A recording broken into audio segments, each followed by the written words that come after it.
શ્રી ગણેશાય નમઃ. મિત્રો, આપ જોઈ રહ્યા છો યુટ્યુબ આપણી ચેનલ આવો સત્સંગમાં આપ સૌનું સ્વાગત છે.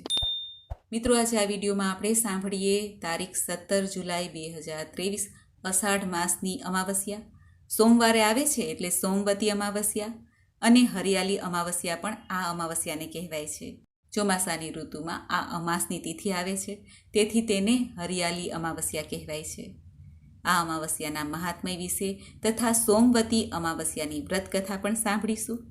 આ સોમવતી અમાવસ્યાની પૂજા વિધિ તથા પિતૃતર્પણ દાનનો સો મહિમા છે તે પણ જાણીશું.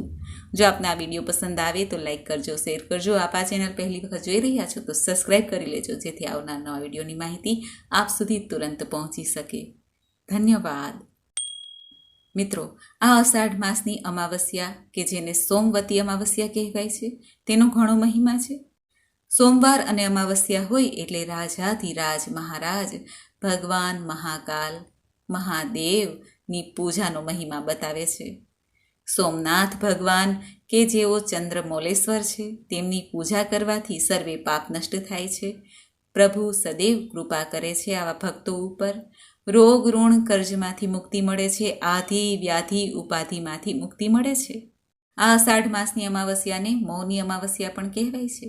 આ દિવસે મૌન ધારણ કરીને ભગવાનની પૂજા કરવામાં આવે અને પિતૃદેવતાની કૃપા પ્રાપ્ત કરવા માટે પિતૃતર્પણ શ્રાદ્ધ આદિ કરવામાં આવે તો પુણ્યની પ્રાપ્તિ થાય છે.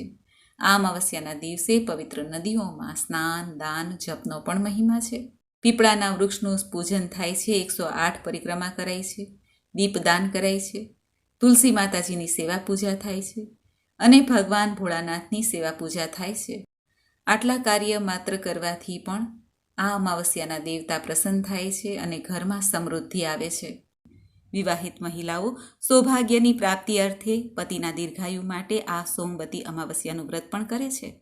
અને સોમવતી અમાવસ્યાને શાસ્ત્રોમાં અસ્વસ્થ પ્રદક્ષિણા વ્રત પણ કહેવાય છે. અસ્વસ્થ અર્થાત પીપળાના વૃક્ષનું પૂજન કરાય છે. અને આ સોમવતી અમાવસ્યાના દિવસે સ્નાન દાન જપનો પર્વ સર્વશ્રેષ્ઠ રીતે ઉજવાય છે. ઋષિ વ્યાસના વચન અનુસાર આ દિવસે મૌન પાળવાનું પણ ઘણું મહિમા છે. મૌન વ્રત પણ રખાય છે. પુણ્યફળની પ્રાપ્તિ થાય છે. મહાભારતમાં ભીષ્મ પિતામહે યુધિષ્ઠિરને આ અમાવસ્યાના મહત્વ વિશે સમજાવતા કહ્યું હતું કે આ અમાવસ્યાના દિવસે પવિત્ર નદીમાં સ્નાન કરવાથી મનુષ્ય સમૃદ્ધ સ્વાસ્થ્યપ્રદ અને બધા દુઃખોથી મુક્તિ પ્રાપ્ત કરીને જીવનમાં સ્વસ્થતાથી આરોગ્યપ્રદ જીવન જીવે છે અથવા એવું જીવન પ્રાપ્ત થાય છે. એવું પણ મનાય છે કે આ અમાવસ્યાના દિવસે પિતરોની આત્મા અર્થે શાંતિ અર્થે પિતૃતર્પણ શ્રાદ્ધ પિંડદાન કે દાન પુણ્ય અવશ્ય કરવું જોઈએ. સૌપ્રથમ આપણે આ અમાવસ્યાના મુહૂર્ત વિશે જાણી લઈએ કે અમાવસ્યાનું વ્રત ક્યારે કરવું, ક્યારે તિથિ આરંભ થાય છે. આ અમાવસ્યાની તિથિનો પ્રારંભ થાય છે તારીખ 16 જુલાઈ 2023 રવિવારના દિવસે રાત્રિના 10:08 જે આ તિથિ પૂર્ણ થાય છે તારીખ 17 જુલાઈ 2023 રાત્રિના 12 વાગ્યે. અને ઉદયા તિથિ અનુસાર કે રાત્રિની તિથિ અનુસાર જોઈએ તો અમાવસ્યાનું વ્રત તે તારીખ 17 જુલાઈ 2023 સોમવારના દિવસે જ રાખવાનું રહેશે. સ્નાન દાન જપનો મહિમા પણ સોમવારના દિવસે જ રહેશે. દિવાસાનું જાગરણ પણ સોમવારે જ રહેશે અને દશામાના વ્રતનો આરંભ પણ આ અમાવસ્યાના દિવસે એટલે કે સોમવતી અમાવસ્યાના દિવસે જ રહેશે. આ સોમવતી અમાવસ્યાના દિવસે પીપળાના વૃક્ષની 108 પરિક્રમા કરવાથી કહેવાય છે કે ભગવાન નારાયણની કૃપા પ્રાપ્ત થાય છે. સર્વે પાપોમાંથી મુક્તિ મળે છે. આ ઉપરાંત 7 પરિક્રમા પણ કરી શકાય છે. સૂતરના દોરાથી લપેટતા ધાન પાન અને હળદર મેળવીને તુલસી માતાને જલ અર્પિત કરાય છે. પ્રદક્ષિણા કરાય છે તુલસી માતાની પણ. અને વેદપાઠી બ્રાહ્મણોને દાન દેવાનો મહિમા છે. આ અમાવસ્યાના દિવસે મહિલાઓ પોતાના પતિના દીર્ઘાયુ માટે વ્રત રાખે છે અને કથા પણ સાંભળે છે, દાન દે છે. જે મહિલાઓ આ દિવસે અમાવસ્યાનું વ્રત રાખે તેઓ પીપળાના વૃક્ષની પૂજા અવશ્ય કરે, પરિક્રમા કરે. સોમવાર એટલે ચંદ્રમૌલેશ્વર ભગવાન મહાદેવને પ્રિય એવો આ દિવસ છે. ચંદ્રમાનો દિવસ છે. આ દિવસે ભગવાન ભોળાનાથનું પણ વિધિ વિધાનથી પૂજન કરવાથી જીવનમાં સર્વે કષ્ટ સંકટ મટે છે. અમાવસ્યાના દિવસે ચંદ્ર દર્શન થતું નથી, અંધકાર રહે છે. સૂર્ય અને ચંદ્ર સીધી સ્થિતિમાં રહે છે. એટલે કે આ જે અમાવસ્યાની તિથિ છે તે પુણ્ય ફળ આપનાર મનાય છે. આ સોમવતી અમાવસ્યાના દિવસે પોતાની મનોકામના પૂર્તિ અર્થે પણ વ્રત રાખી શકાય છે. મા બહુચરમાનું પણ વ્રત રખાય છે. શિવ પાર્વતીનું વિધિ વિધાનથી પૂજન કરવાથી જીવનમાં ખુશહાલી મળે છે. વૈવાહિક જીવન પ્રસન્ન રહે છે. સોમવતી અમાવસ્યાના દિવસે સુહાગીન મહિલાઓ કાચા દૂધથી શિવલિંગ પર જો અભિષેક કરે, માતા પાર્વતીને સુહાગની સામગ્રી અર્પિત કરે તો એવું મનાય છે કે પતિને સ્વાસ્થ્ય સંબંધી પરેશાની દૂર થાય છે. આ સોમવતી અમાવસ્યાના દિવસે જો ઘરમાં ઝઘડા કે પછી કોઈ પણ કલહ રહેતો હોય તો ગાય માતાને 5 ફળ ખવડાવવાથી હરિમંત્ર જપતા જપતા અને વૈવાહિક જીવનની સમસ્યા દૂર થાય તેવી મનમાં કામના રાખવાથી સમસ્યામાંથી છુટકારો મળે છે. આ હરિયાળી અમાવસ્યાના દિવસે વૃક્ષારોપણનું કાર્ય આરંભ થાય છે. વિશેષ રૂપે મહત્વ છે. આ દિવસે નવા વૃક્ષને, નવા નાના છોડને વાવવા શુભ મનાય છે. ખેડૂતો આ દિવસે એકબીજાને ગોળ ખવડાવીને, ધાણી ખવડાવીને પ્રસાદ લે છે અને આ ઋતુને જેમાં ચોમાસું બેસી ગયેલું હોય છે અને ચારેય તરફ હરિયાળી એટલે કે લીલોતરી છવાયેલી હોય છે તેની શુભકામના દે છે. સાથે કૃષિ યંત્રોનું પણ પૂજન થાય છે. આ દિવસે ગંગા સ્નાનનું મહત્વ છે. ગંગાજળ ન મળે તો ગૌમૂત્રના 2 ટીપા અથવા ગંગાજળના 2 ટીપા નાખીને સ્નાન કરવું, સૂર્યનારાયણ દેવને અર્ધ્ય આપવું, ત્યારબાદ પિતરોને તર્પણ અવશ્ય કરવું. આ અમાવસ્યાના દિવસે ઉપવાસ કરીને ગરીબ ગુરબાને દાન પુણ્ય અવશ્ય કરાય તો શુભ મનાય છે. પાપો નષ્ટ થાય છે. આ દિવસે નદી અથવા તળાવમાં જઈને માછલીઓને લોટની નાની નાની ગોળી ખવડાવવી કે જેથી પાપોનું શમન થાય. કીડિયારું પૂરવું, ગાય માતાની સેવા કરવી. આ દિવસે ગાયત્રી જપ પણ ફળદાયી છે. ઓમ ભૂર્ભુવઃ સ્વઃ તત્સવિતુર્વરેણ્યં ભર્ગો દેવસ્ય ધીમહિ ધિયો યો નઃ પ્રચોદયાત. ધર્મગ્રંથોમાં અમાસની તિથિને આપણા પિતૃઓને સમર્પિત માનવામાં આવી છે.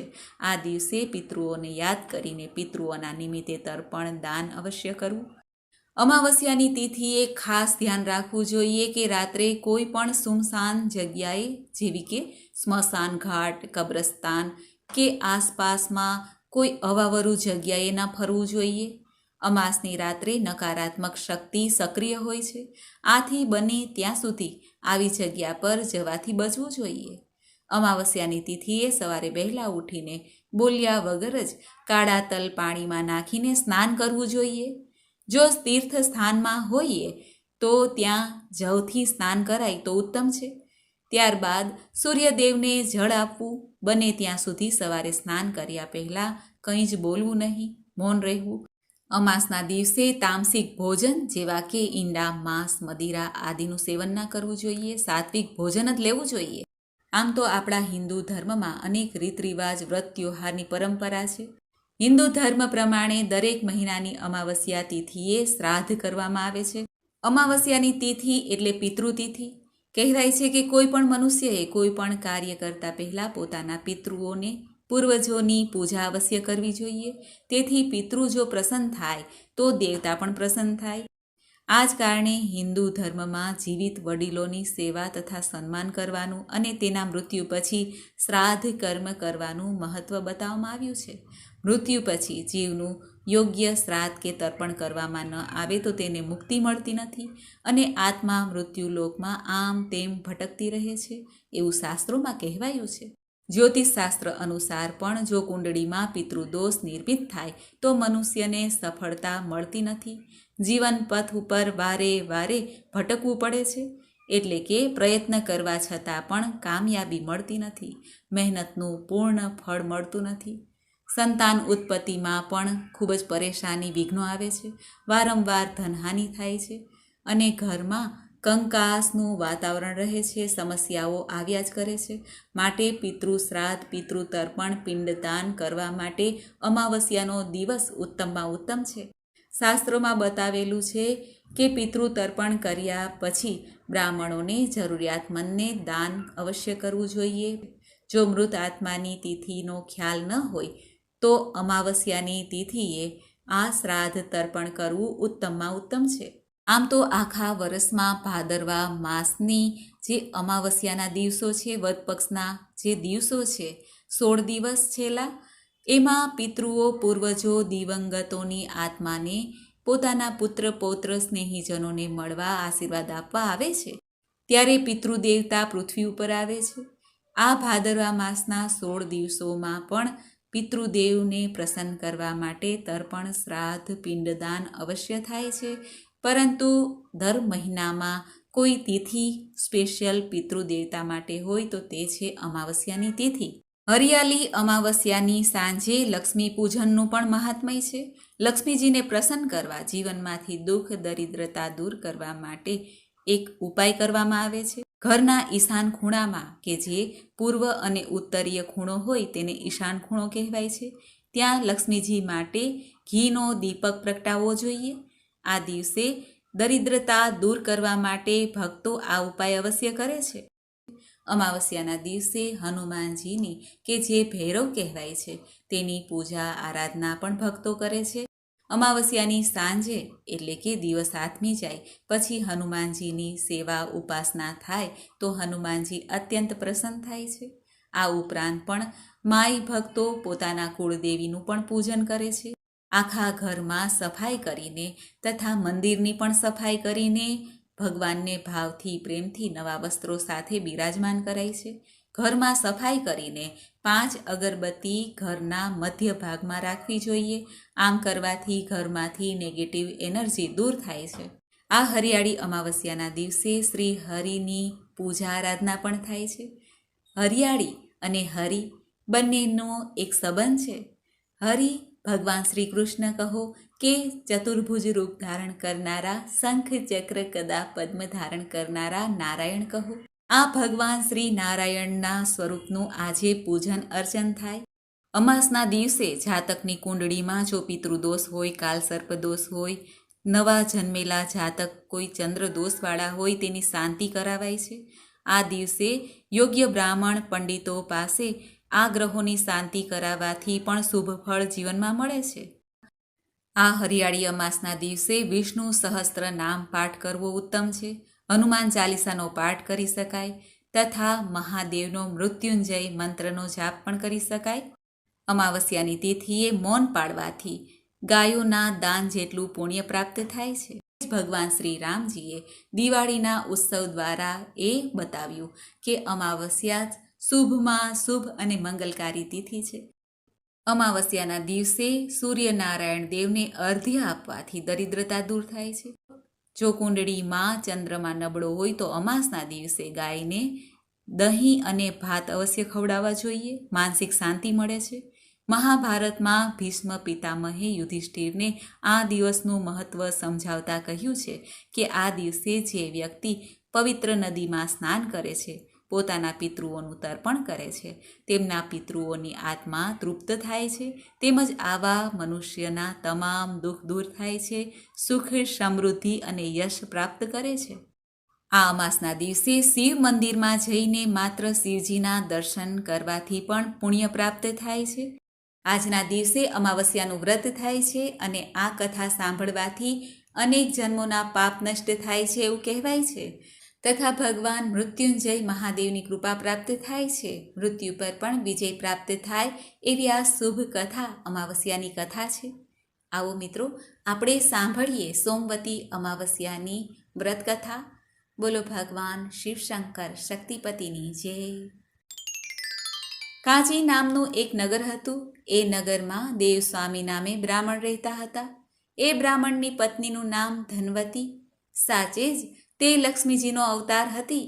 આ બ્રાહ્મણીને 7 પુત્રો અને એક ગુણવંતી નામની પુત્રી હતી. 7 ભાઈ પરણેલા, ગુણવંતી કુંવારી. ગુણવંતીને લાયક વરની શોધખોળ ચાલતી હતી, પણ ક્યાંય વર જડે નહીં. તેવામાં એક બ્રાહ્મણ તેમને આંગણે ભિક્ષા માટે આવ્યા. 7 બહુઓએ બ્રાહ્મણને ભિક્ષા આપી. અને બ્રાહ્મણે અખંડ સૌભાગ્યવતીના આશીર્વાદ આપ્યા. ગુણવંતી પણ ભિક્ષા લઈને આવી બ્રાહ્મણ દેવને ભિક્ષા આપી. બ્રાહ્મણે ધર્મવતી થા એવા આશીર્વાદ આપ્યા. ગુણવંતીએ પોતાની માને બ્રાહ્મણે આપેલા આશીર્વાદની વાત કરી. બાબા, મહારાજે મારા ભાભીઓને અખંડ સૌભાગ્યવતીના આશીર્વાદ આપ્યા અને મને ધર્મવતી થા એવા આશીર્વાદ કેમ આપ્યા? ગુણવંતીની વાત સાંભળીને ધનવતી તેની સાથે આવીને મહારાજને પ્રણામ કરીને પૂછે છે, હે મહારાજ, આપ મારા દીકરાની વહુને અખંડ સૌભાગ્યવતીના આશીર્વાદ કેમ આપ્યા અને મારી પુત્રીને ધર્મવતી થા એવા આશીર્વાદ કેમ આપ્યા? ત્યારે મહારાજે કહ્યું, બાઈ, જ્યારે આ દીકરીના લગ્ન થશે, સપ્તપદીનો વિધિ થશે, ત્યારે તમારો જમાઈ મરણ પામશે, એટલે મેં તારી દીકરીને ધર્મવતી થા એવા આશીર્વાદ આપ્યા. મહારાજની વાત સાંભળીને ધનવતી તો રડવાલ જેવી થઈ ગઈ અને કાંઈક ઉપાય બતાવવા મહારાજને આજીજી કરવા લાગી. ત્યારે મહારાજે કહ્યું, બાઈ, જો તારે ઘેર સોમા આવે અને તું તેનું પૂજન કરે તો તારી દીકરી વિધવા થતી બચી શકે છે.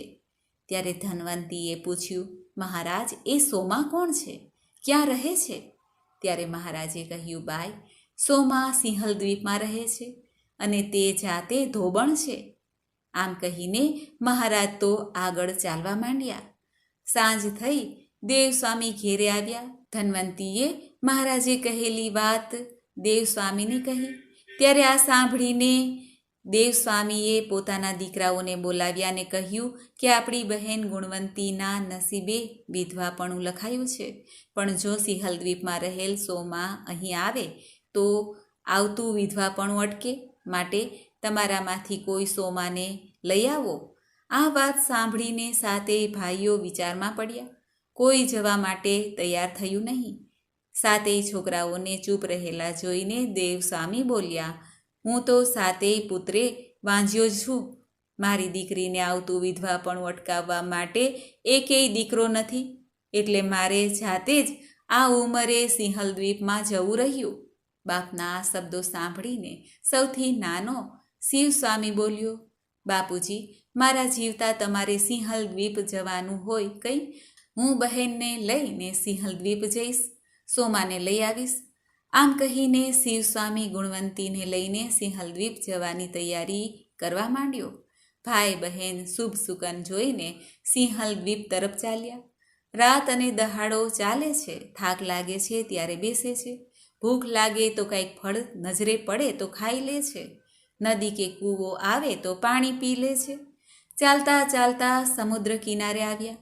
ત્યાં એક વડના ઝાડ નીચે બેસીને સમુદ્ર કેમ ઓળંગવો તેનો વિચાર કરવા લાગ્યા. એ વડના પોલાણમાં ગીધ અને તેના બચ્ચા રહેતા હતા. ગીધના બચ્ચાઓને માટે ખાવાનું લઈ આવ્યું. તે બચ્ચાઓને કહ્યું, લ્યો ખાઓ, પણ બચ્ચા તો ન હાલે કે ન ચાલે, ખોરાક સામુએ જોતા નથી. ત્યારે ગીધ કહે છે, ખાવને, ખાતા કેમ નથી? જુઓ તો ખરા, ભાવે તેવો ખોરાક લાવ્યો છું. ત્યારે બચ્ચાઓએ કહ્યું, અમારે ગળે એ ખોરાક કેમ ઉતરે? જુઓ તો ખરા, પેલા બ્રાહ્મણના છોકરા ભૂખ્યા તરફડે છે. ગીધે ભાઈ બહેનને જોયા એટલે આણેલો ખોરાક લઈને તે ભાઈ બહેન પાસે આવ્યું અને કહેવા લાગ્યું, તમે ભૂખ્યા છો તો આ ખાઓ, પછી તમારે જે કામ જવાનું હોય ત્યાં જજો. ત્યારે શિવસ્વામીએ કહ્યું, હે ગીધરાજ, અમારે સમુદ્રની સામે પેલે પાર જવાનું છે, જ્યાં સિંહલ દ્વીપ છે. ત્યાંથી મારી બહેનને વિધવા થતી અટકાવવા માટે સોમા ધોબણને લાવવી છે. એ કામ જ્યાં સુધી પૂરું ન થાય ત્યાં સુધી ખાવા પીવાનું ભાવે તેમ નથી. ત્યારે ગીધે ઘણું સમજાવીને તેમને ખવડાવ્યું. સવાર થતાં જ ગીધે એ ભાઈ બહેનને પોતાની પાંખ પર બેસાડ્યા અને સોમા ધોબણના ઘર પાસે લઈ જઈને ઉતારી દીધા. ભાઈ બહેને વહેલી સવારના સોમા ધોબણના ઘરનું આંગણું જોડીને સાફ કરી દીધું. આમ એક દહાડો સોમા પોતાના છોકરાની વહુને કહે છે, આપણું આ આંગણું સાફ કરીને રોજ કોણ લીપે છે? વહુઓએ ખબર નહીં એમ જવાબ આપ્યો. એટલે સોમાએ કોણ લીપે છે, કોણ સાફ કરે છે તે જાણવા માટે સંતાઈને રહેવાનો વિચાર કર્યો. રાતના તે સંતાઈ રહી. રોજ નિયમ પ્રમાણે સવારમાં ભાઈ બહેન આંગણું સાફ કરીને લીપવા બેઠા. એટલે સોમા એમની પાસે આવીને કહેવા લાગી, તમે કોણ છો અને શા માટે મારું આંગણું લીપો છો? ત્યારે શિવ સ્વામીએ કહ્યું, અમે બ્રાહ્મણના બાળકો છીએ. શિવ સ્વામીના શબ્દો સાંભળીને સોમા તો બૂમો પાડવા લાગી, રડવા લાગી અને કહેવા લાગી, અરે રે, તમે તો ઉલટી ગંગા વહેડાવી રહ્યા છો. મારું ધોબણનું આંગણું બ્રાહ્મણના છોકરા લીપે અને મહારાજ, આ તમે શું કરી રહ્યા છો? આમ તો તમે મને પાપમાં નાખી રહ્યા છો. એટલે શિવ સ્વામીએ કહ્યું કે આ મારી બહેન ગુણવંતીના નસીબે ચોરીમાં જ રંડાપો લખાયો છે, પણ લગ્ન પ્રસંગે તમે હાજર રહો તો આવતો રંડાપો અટકે તેમ છે, એટલે તમને પ્રસન્ન કરવા જ અમે આ કામ કરી રહ્યા છીએ. સોમા આ વાત સાંભળીને કહેવા લાગી, મહારાજ, હું તમારી સાથે તમારે ત્યાં આવીશ. હવે કૃપા કરીને આ કામ રહેવા દો. પછી સોમાએ તો ઘરમાં જઈને વહુઓને બોલાવીને કહ્યું, મારી ગેરહાજરીમાં જો કોઈનું મોત થાય તો તમારે તે મળદાને મારા આવ્યા વિના બહાર કાઢવું નહીં. વહુઓએ તેમ કરવાની હા પાડી. એટલે સોમા શિવ સ્વામી અને ગુણવંતીને લઈને આકાશ માર્ગે ઉડી. જોતજોતામાં તો તે કાશી નગરીમાં આવી પહોંચી. સોમાને લઈને શિવ સ્વામી અને ગુણવંતીને ઘેર આવ્યા. ધન્વંતીએ સોમાનું પૂજન કર્યું. પછી ઉજ્જૈનમાં રહેતા રુદ્ર શર્મા સાથે ગુણવંતીના લગ્ન કર્યા. શુભ મુહૂર્ત આવતા લગ્નની તૈયારીઓ કરવા લાગ્યા. મંત્રોચ્ચાર સાથે લગ્નની વિધિ શરૂ થઈ ગઈ. સપ્તપદીની વિધિથી શરૂઆત થતાં જ રુદ્ર શર્મા એકાએક મરણ પામ્યા. ત્યાં તો રો કકળ શરૂ થઈ ગઈ. ધન્વંતી તો છાતીને માથું કૂટવા લાગી. નાનેથી મોટા દરેકની આંખમાં આંસુ આવ્યા. ત્યારે સોમાએ કહ્યું, ક્લેશ ના કરો, પરમાત્મા જમાઈને હમણાં જ બેઠા કરશે, કહીને તેણે સોમવતી અમાવસ્યાના વ્રતનું પુણ્ય ગુણવંતીને આપ્યું. એટલે તરત જ રુદ્ર શર્મા બેઠા થઈ ગયા. રડતા હતા તે બધા હસવા લાગ્યા. લગ્નની વિધિ પૂરી થયા પછી સોમા બધાની રજા લઈને પોતાને ઘેર જવા રવાના થઈ. સોમાએ જ્યારે ગુણવંતીને સોમવતીનું પુણ્ય આપ્યું ત્યારે એના ત્યાં એનો પુત્ર મરણ પામ્યો. પછી એનો પતિ પણ અને જમાઈ પણ મરણ પામ્યા. સોમા ઉતાવળે ઘરે જઈ રહી હતી. ત્યાં રસ્તામાં એક કપાસના ભારાવાળી ઘરડી ડોસી મળી. તે સોમાને કહેવા લાગી, બહેન, મારા માથાનો ભાર તો જરા ઉતારો. ત્યારે સોમાએ કહ્યું, માડી, આજે તો મારે સોમવતી અમાવસ્યાનું વ્રત છે, મારાથી કપાસના ભારાને ન અડકાય. ડોસીને આટલું કહીને તે આગળ ચાલવા લાગી. એટલામાં મૂળાનો ભારો જતી એક બાઈ આવી. તેણે સોમાને કહ્યું, બહેન, અરે બહેન, મારા માથા પરનો આ જરા ભાર ઉતારો, આપણે જરા બેસીને પછી ચાલીએ. ત્યારે સોમાએ કહ્યું, ના રે બહેન, મારે તો આજે સોમવતી અમાવસ્યાનું વ્રત છે, મારાથી મૂળાને ન અડકાય. કહેતી સોમા તો નદી પાસે ઊભેલા પીપળાના ઝાડ પાસે પહોંચી ગઈ. ત્યાં જઈને સ્નાન કર્યું, વિષ્ણુ પૂજન કર્યું, 108 પીપળાના વૃક્ષની પ્રદક્ષિણા કરી. તે સાથે જ મરેલા પુત્ર, પતિ, જમાઈ બેઠા થયા. ચાલતી ચાલતી સોમા પોતાને ઘેર આવી. બધાને સાજા માજા જોઈને આનંદ પામી. ત્યારે વહુએ પૂછ્યું, બા, આ બધા મરેલા જીવતા સી રીતે થયા? ત્યારે સોમાએ કહ્યું, વહુ બેટા, મેં ગુણવંતીને સોમવતી અમાવસ્યાનું પુણ્ય આપ્યું એટલે બધા મરી ગયા હતા. રસ્તામાં હું કપાસને ન અડકી, મૂળાને ન અડકી, પીપળાના મૂળમાં વિષ્ણુ પૂજન કર્યું. સાકર હાથમાં લઈને 108 ફેરા પરિક્રમા કરી. માટે મરેલા સૌ જીવતા થયા. અને સોમા વહુને કહેવા લાગી, વહુઓ, જો તમે સોમવતી અમાવસ્યાનું વ્રત કરશો તો તમને પણ અખંડ સૌભાગ્યની પ્રાપ્તિ થશે. વહુઓએ પણ સોમવતી અમાવસ્યાનું વ્રત કર્યું. વ્રતથી પુત્ર પૌત્રા વાળી થઈને અંતે સ્વર્ગમાં ગઈ. આમ સોમવતી અમાવસ્યાનું વ્રત કરવાથી સ્ત્રીઓ અખંડ સૌભાગ્યવતી બને છે. તેનું પુણ્ય બીજી સ્ત્રીને આપવાથી પણ તે સ્ત્રી પણ અખંડ સૌભાગ્યવતી બને છે. હે ભગવાન મહાદેવ, હે ભગવાન નારાયણ, હે સોમવતી અમાવસ્યાના દેવતા, જેવા આ સોમાને ફળ્યા તેવા આ સોમવતી અમાવસ્યાનું વ્રત કરનાર, આ કથા કહેનાર, કથા સાંભળનાર સૌને ફળજો. બોલો શક્તિપતિ ભગવાન મહાદેવની જય, લક્ષ્મીપતિ ભગવાન નારાયણની જય, સોમવતી અમાવસ્યાના દેવતાની જય. તો મિત્રો, આપણે સાંભળી સોમવતી અમાવસ્યાની વ્રત કથા. મને આશા છે કે આપને આ વિડીયો જરૂર પસંદ આવ્યો હશે. આ અમાવસ્યાના દિવસે કોઈની પણ નિંદા કુથલી ના કરવી, નશો ન કરવો, ગુસ્સાથી બચવું જોઈએ, અપશબ્દનો પ્રયોગ ના કરવો જોઈએ. અમાવસ્યાના દિવસે મનમાં પ્રભુનું સ્મરણ કરતા રહેવું જોઈએ. શ્રદ્ધાપૂર્વક મૌન ધારણ પણ કરવું જોઈએ, કારણ કે મૌન ધારણ કરવાથી મનની શક્તિ વધે છે. આ ઉપરાંત ઘરની બહાર નાના બાળકોએ અને સ્ત્રીઓએ, ગર્ભવતી મહિલાઓએ કામ વગર બહાર ન નીકળવું જોઈએ. અમાવસ્યાની તિથિ એવી છે જેમાં ચંદ્ર દર્શન થતા નથી, એટલા માટે જ વાતાવરણમાં નકારાત્મક પ્રભાવ વધુ જોવા મળે છે. અમાવસ્યાની તિથિમાં ભગવાન ભૂતનાથની એટલે જ પૂજા થાય છે કે જેથી નકારાત્મક પ્રભાવથી રક્ષા પ્રાપ્ત થાય. આ ઉપરાંત અમાવસ્યાના દિવસે જો આપણે ઘરની સફાઈ કરી શકીએ તો પણ ઉત્તમ. જે નકામો સામાન છે, કામ વગરનો સામાન છે, તેઓ દાન કરી શકે અથવા તો આપણે ઘરની બહાર તેને કાઢવો જોઈએ. આ ઉપરાંત આપણે આ અમાવસ્યાના દિવસે પિતૃઓ માટે ભોજન બનાવીને ગાય માતાને ખવડાવી શકીએ છીએ. પીપળાના વૃક્ષ નીચે રાખી શકાય છે. અમાવસ્યાની તિથિ તે અંધારી તિથિ કહેવાય છે, એટલા માટે દીપદાનનું ઘણું મહત્વ છે. ચાહે આપણે ઘરમાં દીવો પ્રગટાવીએ, લક્ષ્મીજી નિમિત્તે આપણે ઘરના ઈશાન ખૂણામાં દીવો પ્રગટાવીએ, મંદિરમાં દીવો પ્રગટાવીએ કે પછી વૃક્ષ નીચે દીવો પ્રગટાવીએ. કેળનું વૃક્ષ છે, પીપળાનું વૃક્ષ છે, બિલ્વપત્રનું વૃક્ષ છે, તુલસી માતાજીના છોડ નીચે દીવો પ્રગટાવીએ, તે દીપદાન કહેવાય છે. આ દીપદાનનું ઘણું મહત્વ છે. જ્યારે અંધારું હોય ત્યારે આપણે પ્રકાશનું દાન કરીએ તો તે દાન સર્વશ્રેષ્ઠ મનાય છે. એટલા માટે અમાવસ્યાના દિવસે દીપદાનનું મહત્વ છે. આ ઉપરાંત અમાવસ્યાના દિવસે આપણે ખાસ કરીને ભગવાન મહાદેવના શિવાલયમાં જઈને પણ ભગવાનને ભાંગ, ધતુરો, બિલ્વપત્ર, કાચું દૂધ, ગંગાજલ, શુદ્ધ જલ આદિથી અભિષેક કરી શકીએ છીએ. કાલ સર્પદોષની વિધિ સારા પંડિતો પાસે જઈને કરાવી શકીએ છીએ. નાગ નાગણની જોડ લઈને ભગવાન મહાદેવના શિવલિંગ ઉપર સમર્પિત કરી શકાય છે. તાંબાના નાગ નાગણ હોય કે પછી ચાંદીના લઈ શકાય છે. શનિદેવની શિલા હોય છે, ત્યાં જઈને શનિદેવના શિલા ઉપર સરસવનું તેલનો અભિષેક કરી શકાય છે. કાળા તલ છે, અડદ છે, કાળું વસ્ત્ર છે જે શનિદેવને પ્રિય છે, તેનું દાન પણ કરી શકાય છે.